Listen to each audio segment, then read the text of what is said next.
News now.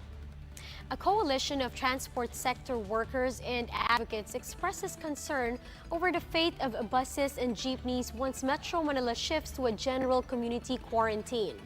In a statement, the Move as One coalition says the reduced passenger loads and vehicle deployment could force public transportation operators to shut down due to unprofitability. Now, under the GCQ, provincial buses and jeepneys are still not allowed to ply the roads as it is impossible to impose social distancing in the said vehicles. That's according to DOTR. The coalition has earlier proposed a 110 billion peso mobility support package for the affected mass transport sector. And here are other stories we're keeping our eyes on. Senator Panfilo Lacson accuses the Health Department of not being completely honest in its daily situation report before. In a tweet, the lawmaker says we should expect things to get ugly before it gets better, as the DOH corrects its backlog in COVID-19 figures.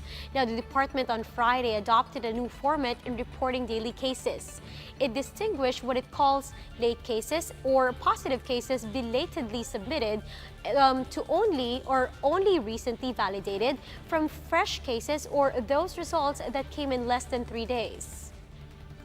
The Makabayan bloc in the lower house hits the passage of the much-criticized Anti-Terrorism Act on its first reading.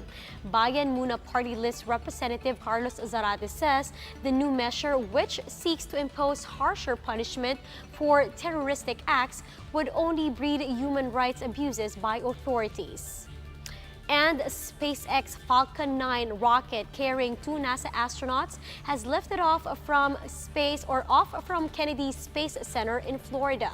Americans Doug Hurley and Bob Behnken are on a newly designed Crew Dragon capsule bound for International Space Station.